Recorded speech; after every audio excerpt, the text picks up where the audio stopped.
She's a boxer. I disturb hips. By the way, this is my is this gym shirt. And so we are gonna head out.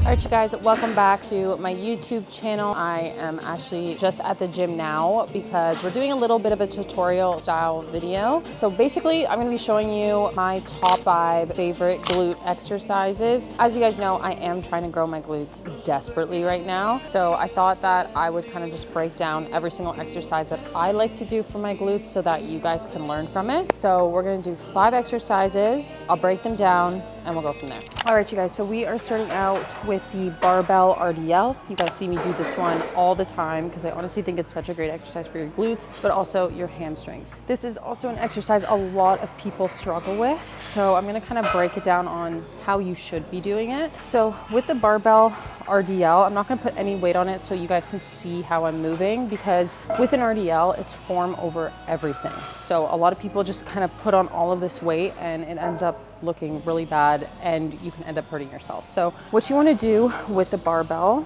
is when you grab it, okay, I want you to think about breaking the barbell in half, okay, just like this. I'm trying to literally break it in half because what happens, my chest goes up, my shoulders go down and back, and I'm starting off in a really good position. Now with the Barbell RDL, it's a hip hinge motion, right? You're not using your back to lower the weight, you're pushing your hips back as far as you can. So I'm gonna really slowly push my hips back, maintain a really slight bend in the knee. And as you can see, the barbell is really, really close to my legs. You don't wanna have it out here, right? So I'm sliding that barbell down my legs. I'm pushing my hips back, really slight bend in the knee, and I'm keeping my back neutral. I'm not looking up here, I'm not looking to the side. I'm aligning my neck with my spine. Then I'm gonna drive through my heels, hinge my hips forward again, and clench my glutes.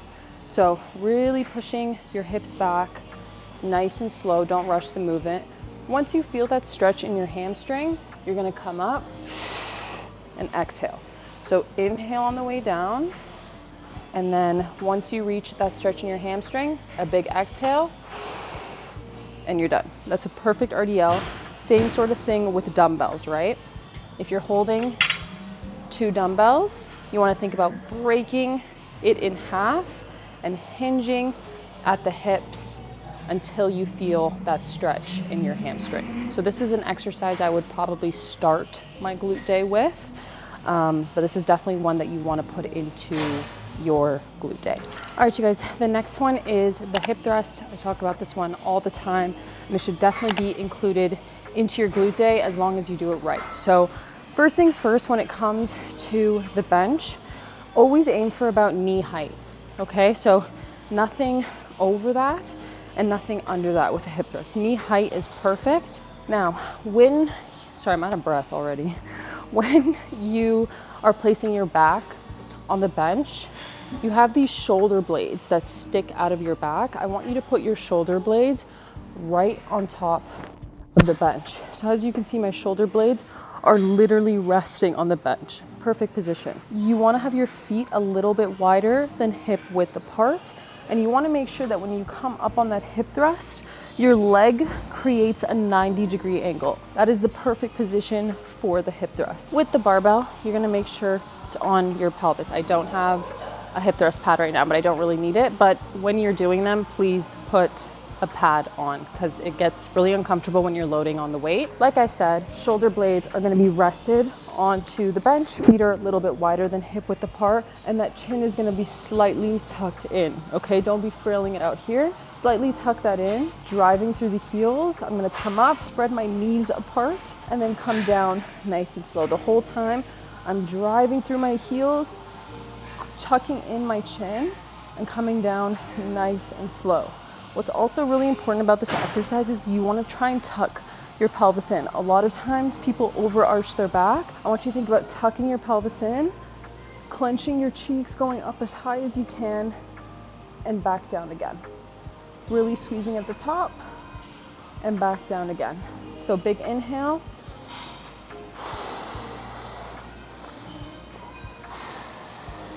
And that's the perfect hip thrust. Next one, I know we all hate these, trust me, including myself. I literally dread doing these, but they are so, so good for your glutes. I highly recommend you do them. If they are still a little bit of a struggle for you, you can always do them body weight. Honestly, they're just as hard, but same sort of thing with this one. It's really about form over anything. When it comes to the Bulgarian split squat, same thing. Bench is about knee height. You can always have it a little bit lower, but you don't want to have it any higher than knee height, okay? It gets easier the lower the bench is, but it gets really difficult when the bench is too high. Like, you just don't get a good range of motion. So just about knee height is perfect. Now, my tip, how I do these, is I'll basically stick one leg out, and that's where my standing position is, okay? I'm gonna put one leg behind me, resting on the bench. Don't have your toes up like this because it can get really, really uncomfortable when you're doing the movement. So rest your foot on the bench. You're gonna grab the dumbbell on the opposite side of your working leg. I see a lot of people doing Bulgarians like this, where they have the dumbbell on the same side. It's not necessarily wrong, but you'll find that your stability is a little shaky when it comes to like the last 4 to 5 reps. So always recommend the dumbbell on the opposite side of your working leg. I like to have my hand out just like this to help with balance and stability. And same sort of thing with this leg exercise. You want to think about pushing your hip back to really hit this glute, okay? So I'm going to put 2 fingers here. I'm going to push my hips back, and I'm going to think about moving diagonally instead of upright like this, because if I'm moving upright, I just feel it in my quads. I want to hit it my glutes. So I'm going to push my hip back, think of a diagonal. So think of an escalator instead of an elevator. I'm going to push my hip back. I'm going to hold it here. I'm not going to bounce, and then exhale, okay? So I'm going to push hip back, push this knee out, hold it at the bottom, exhale. And that's a perfect Bulgarian split squat. I'm driving through my heel and coming right back up. All right, you guys, the next one is the step up. So this is also one that people really don't like. I just find with leg exercises, they're always gonna be a little bit hard, but you have to do the hard shit. Like all the exercises you don't like to do, it's a sign that you have to do them because there's something weak there. So step ups, really, really great glute exercise, specifically when done correctly. Same thing with the bench. You want it just about knee height, and you want to make sure that you have something to hold on to. So there are cable ones that I really like to do as well, but the dumbbell ones are just as good if you don't have access. With the step up, you're going to take a step up, and just like the Bulgarian split squat, you want to hold the dumbbell on the opposite side of the working leg. Okay, so you're going to stand up nice and straight, and with this exercise, you want to think about pushing that hip back. So same sort of thing to hit those glutes. So I'm going to hold on, and I'm going to bring one foot behind me. So I'm going to lower myself, pushing my hips back, and lightly tap that foot on the floor. You don't want to fully stand down because then you're just losing all of the tension. So it's a really, really light tap. Your front leg is literally doing all of the work. I'm pushing my hip back, and I'm gonna push and drive through my working leg to come back up. So I'm hinging my hips back. I'm gonna very lightly tap the floor, driving through my working leg. I'm gonna come right back up and exhale. So big inhale, very, very light tap, pushing the hip back and driving through my front leg. All right, this is the 5th exercise. It's a single leg hip thrust. You guys see me do this one all the time. I honestly swear by it. I think it's such a great way to isolate each glute. If you are someone that has one glute that's a little bit bigger than the other, then this is a perfect exercise for you to do.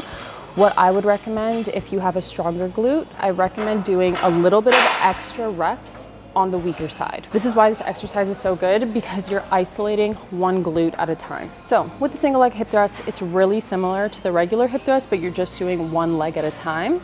So same thing, shoulder blades are gonna be resting on the bench. I'm gonna make sure that my leg creates a 90-degree angle when I come up, and the dumbbell is gonna be resting on the working leg. So chin's gonna be slightly tucked in. I'm gonna drive through this foot, and then I'm gonna bring this leg towards my chest. Okay, so I'm gonna come down, bring my glutes up, squeeze, and drive this knee right towards my chest, really squeezing my glutes at the top and going as high as I possibly can to get that full range of motion. Just like this and back.